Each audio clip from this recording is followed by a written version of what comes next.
पाहणी करण्याकरता आलो होतो। कालच्याला ज्या 26 वर्षाच्या तरुणीवरती इथं परत करतात ते आज सकाळी उघड झालं।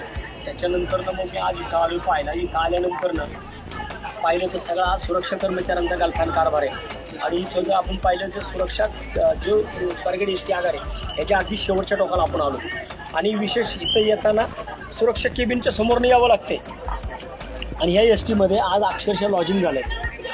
इथं 100पेक्षा जास्त कंडोम्स यूज केलेले कंडोम्स असतील। कंडोमची पाकिटं ते लॉजिंगसाठी हे हाताळलं महिलांच्या साड्याचा वापर होतो। ते कोणत्याही परिस्थितीमध्ये या आगार प्रमुखांवरती निलंबनाची कारवाई झाली पाहिजे।